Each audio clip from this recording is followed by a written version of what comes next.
Hello everyone, very warm welcome to all of you. Welcome to teaching Pathshala और मैं हूं आपकी एजुकेटर ज्योति। आज से हम एक सीरीज स्टार्ट करने जा रहे हैं जिसमें कि मैं कुछ वीडियोस जो हैं आपको सेल बायोलॉजी के प्रोवाइड करूंगी। और ये जो सेल बायोलॉजी का यूनिट है ऑब्लिक सब्जेक्ट है वो आपके CSI नेट के सिलेबस में सेलुलर ऑर्गेनाइजेशन के नाम से मेंशन है। तो मेरी कोशिश ये होगी कि जितना हो सके मैं उतना जो है बेसिक कंसेप्ट आपको गेन करवा सकूं। इसको आप एज अ जिनका बेसिक क्लियर नहीं है वो इसको एज अ बेसिक क्लियरेंस भी मान सकते हैं। जिनको रिवीजन करना है वो अपना रिवीजन भी कर सकते हैं।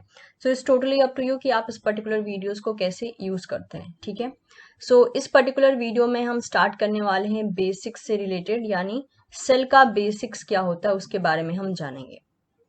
इवन आई डोंट नो आप में से कितनों को ये बेसिक्स के बारे में पता है, कितनों को नहीं पता है, but this will be the first part. आने वाले टाइम में आपको और भी बहुत डिफरेंट डिफरेंट टाइप के वीडियोस मिलेंगे regarding the cellular organization. So let's proceed. तो सबसे पहले हम अपना लेक्चर स्टार्ट कर रहे हैं बेसिक हिस्ट्री से रिलेटेड। ठीक है, इसमें हम बात करेंगे हिस्ट्री आपसे पूछी नहीं जाती है इसलिए मैं इसको ज्यादा डिटेल में डिस्कस नहीं करूंगी। 3-4 पॉइंट्स मैं आपके सामने यहाँ पे प्रेजेंट करूंगी। तो नॉर्मली जब हम बात करते हैं कि सेल का इवोल्यूशन कितने टाइम पहले हुआ था, ओके, सेल के इवोल्यूशन की जब हम बात करते हैं तो नॉर्मली ये एस्टिमेटेड होता है कि 3.5 बिलियन ईयर अगो हुआ था। ओके, 3.5 बिलियन ईयर्स अगो, इतने टाइम पहले सेल के इवोल्यूशन को माना जाता है कि सेल इतने टाइम पहले इवॉल्व हुआ था। पहला जो ऑर्गेनिज्म है, सबसे पहले ऑर्गेनिज्म जो कि एग्जिस्टेंस में आया था उसे हम मेनली कहते हैं दैट इज केमोहेट्रोट्रॉप्स।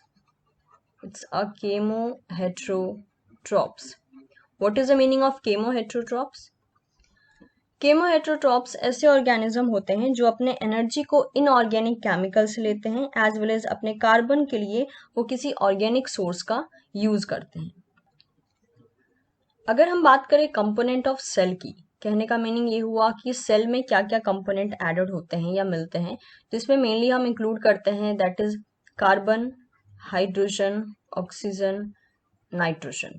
ऐसा नहीं है कि सिर्फ यही 4 कंपोनेंट सेल के होते हैं, बहुत से कंपोनेंट्स होते हैं, डिफरेंट डिफरेंट टाइप के कंपोनेंट्स होते हैं, बट ये 4 मेजर होते हैं, राइट। इसको आप कह सकते हो 4 major component, 4 major component. Make sure यहाँ पे इस बात से कंफ्यूज नहीं होना है कि आप सेल सिर्फ इन्हीं से मिलके बना होता है, नहीं, और भी अलग अलग कंपोनेंट है जिनसे मिलके बना होता है, बट एज बिकॉज ये मेजर कंपोनेंट होते हैं। मेजर कहने का मतलब कितना हुआ कि सेल का जो 95% जो कंपोजिशन होता है वो इन्हीं चारों से मिलकर होता है। दैट इज वाई हम इन्हीं पे मैक्सिमम फोकस करते हैं, बट इसके अलावा भी और भी डिफरेंट डिफरेंट टाइप के कंपोनेंट हैं जो कि सेल के अंदर पाए जाते हैं। तो हम अगर नॉर्मली अब सेल को समराइज करना चाहें कि सेल है क्या, if I am not wrong, हम अपने 12th क्लास से एक सेल का जो एक बेसिक डेफिनेशन होता है वो हम पढ़ते हुए आ रहे हैं, that is cell is a structural and functional unit of life. तो जब सेल को हम structural and functional unit of life कहते हैं दैट मीन्स व्हाट, ये सबसे छोटी एंटिटी होती है। कहने का मतलब क्या हुआ छोटी एंटिटी का, अभी हम डील करेंगे, राइट। लेकिन अगर हम सेल के टाइप की बात करें तो सेल जो होता है वो यूकैरियोटिक भी हो सकता है, it may be a eukaryotic cell और it may be a prokaryotic cell. Okay, it may be a prokaryotic cell. इसके बेसिक डिफरेंस के बारे में भी हम आने वाली क्लास में बात करेंगे। नॉर्मली अगर हम बात करें डिस्कवरी की, तो सेल की डिस्कवरी के पीछे बहुत सारी अलग अलग टाइप की स्टोरी है, लेकिन अगर हम बेसिक लेवल पे बात करें तो सेल की डिस्कवरी मेनली किसने की थी? सेल में भी ये देखा गया था कि एक साइंटिस्ट ने सेल को डेड कंडीशन में देखा था, तो उस वक्त पे उन्होंने कुछ और कंक्लूड किया था।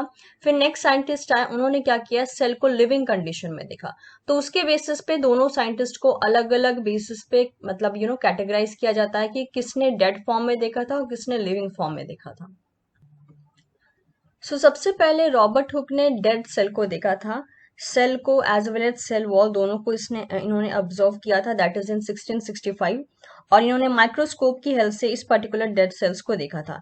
इस डेड सेल को ऑब्टेन करने का जो सोर्स था वो था that is the bark of an oak tree. तो ओक ट्री के जो बार्क होते हैं उसमें से इन्होंने इस डेड सेल को आइसोलेट किया था एज वेल एज इसको ऑब्जर्व किया था अंडर द माइक्रोस्कोप।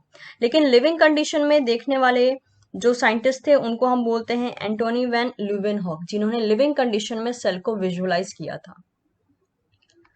तो ये दो साइंटिस्ट हैं जिनका ओवरऑल कंट्रीब्यूशन हमें देखने को मिलता है in case of a cell, although इस बारे में सीएसआर में पूछा नहीं जाता, but this is a basic information. But yes, ये जो कंसेप्ट है वो आपके आईसीएमआर पॉइंट ऑफ व्यू से जरूर इंपॉर्टेंट है, बिकॉज आईसीएमआर में इस टाइप के क्वेश्चन आते हैं, मेनली साइंटिस्ट के नाम से रिलेटेड क्वेश्चन आते हैं, आईसीएमआर में भी आते हैं और गेट में भी आते हैं।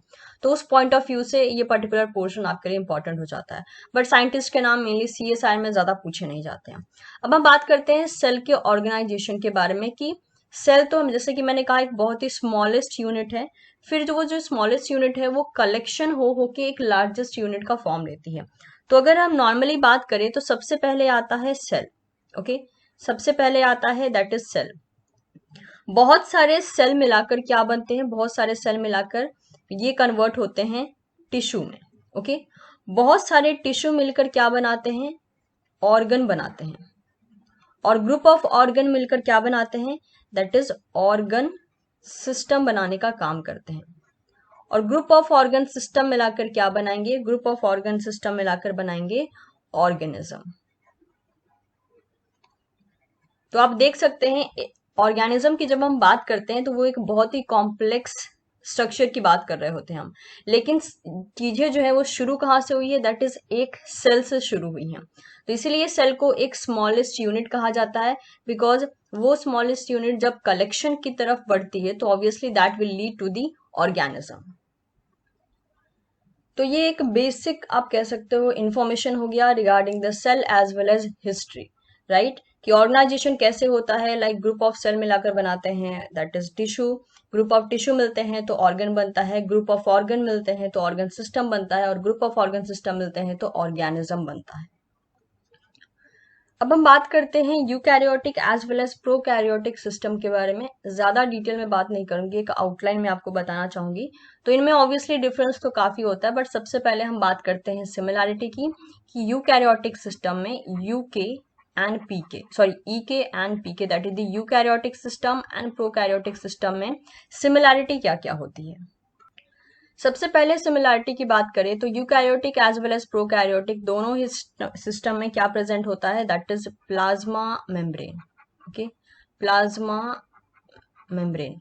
दोनों ही सिस्टम में प्लाज्मा मेम्ब्रेन प्रेजेंट होता है जो सेलेक्टिव बैरियर की तरह काम करता है। कहने का मीनिंग ये हुआ कि कुछ चीजों को अलाउ करता है, कुछ चीजों को अलाउ नहीं करता है, जिनको अलाउ नहीं करता है और अगर उनकी रिक्वायरमेंट सेल के अंदर है तो कुछ ट्रांसपोर्ट प्रोटीन की हेल्प ली जाती है। तो सबसे पहला जो सिमिलैरिटी हुआ eukaryotic as well as prokaryotic system में वो है प्लाज्मा मेम्ब्रेन। जो सेकेंड सिमिलैरिटी हुआ उसे हम बोलते हैं दैट इज दी साइटोसॉल। दोनों में ही साइटोसॉल प्रेजेंट रहता है और साइटोसॉल में हम बहुत से डिफरेंट जो कंस्टिट्यूएंट होते हैं रादर टू से ऑर्गेनेलीज होती हैं वो पाई जाती हैं, आइदर इट इज प्रोकैरियोट और यूकैरियोट। जो थर्ड सिमिलैरिटी होता है उसे हम मेनली कहते हैं क्या, दैट इज द क्रोमोसोम,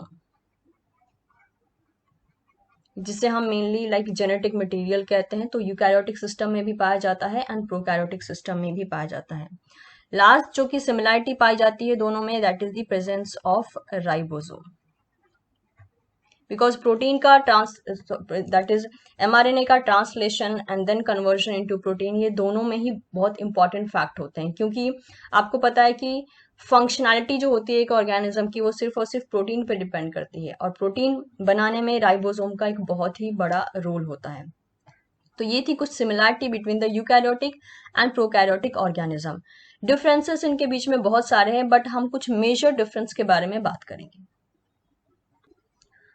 तो सबसे पहले अगर हम स्टार्ट करें दैट इज एग्जांपल से रिलेटेड, तो ऑब्वियसली यूकैरियोटिक का एग्जांपल लाइक आपको बहुत ही बेसिक बेसिस पे पता होगा कि यूकैरियोटिक का एग्जांपल हो सकता है दैट इज एनिमल ले सकते हैं हम, एनिमल हो गया, फंजाई हो गया, प्लांट हो गया, तो हम यहाँ पे एनिमल एंड प्लांट ले लेते हैं, ठीक है। प्रोकैरियोटिक में हम नॉर्मली बात करें तो प्रोकैरियोटिक में इंक्लूड हो जाते हैं that is mainly bacteria, bacteria को हम प्रोकैरियोटिक में ले सकते हैं, एज वेल एज आर्की को भी हम प्रोकैरियोट्स में ले सकते हैं। ठीक है, मैं एक एक दो एग्जाम्पल ही बस यहाँ पे मेंशन कर रही हूँ। न्यूक्लियस की अगर हम बात करें, दैट इज सेकेंड पॉइंट, अगर हम न्यूक्लियस की बात करें, ओके, न्यूक्लियस की अगर हम बात करते हैं तो वेरी ऑब्वियस, यूकैरियोटिक में क्या होता है, यूकैरियोटिक में न्यूक्लियस प्रेजेंट होता है, जबकि प्रोकैरियोटिक में क्या होता है, प्रोकैरियोटिक में न्यूक्लियस एब्सेंट होता है। इतने ही नहीं, अगर हम न्यूक्लियस है नहीं तो वेरी ऑब्वियस, अगर हम न्यूक्लियर मेम्ब्रेन की बात करें, न्यूक्लियर मेम्ब्रेन की बात करें तो न्यूक्लियर मेम्ब्रेन एनिमल सेल में ऑब्लिक यूकैरियोटिक सेल में क्या होता है, प्रेजेंट होता है, जबकि प्रोकैरियोटिक सेल में इट इज एब्सेंट। नेक्स्ट, अगर हम मेम्ब्रेन बाउंड स्ट्रक्चर की बात करें तो यूकैरियोटिक सिस्टम में इट इज प्रेजेंट, जबकि प्रोकैरियोटिक सिस्टम में it is absent, minus, right. Even हम मेम्ब्रेन बाउंड अगर हम ऑर्गेनेलीज के बारे में बात करते हैं तो यूकैरियोटिक सिस्टम में क्या क्या चले आते हैं, दैट इज इट में इंक्लूड दी लाइसोसोम्स, ओके, लाइसोसोम हो गया, उसके बाद गोल्जी हो गया, नेक्स्ट ईआर हो गया, that is endoplasmic reticulum, then mitochondria हो गया। प्लांट सेल की बात करें तो यहाँ पे क्लोरोप्लास्ट भी इंक्लूड हो जाएगा।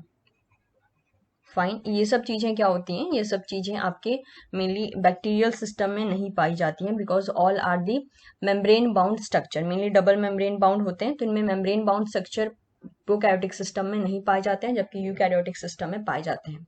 तो ये कुछ बेसिक डिफरेंस था regarding the prokaryotic system and eukaryotic system. और भी बहुत से डिफरेंसेस हैं, बट इतना डिफरेंस सेल बायोलॉजी सेंस से डील करने के लिए काफी है।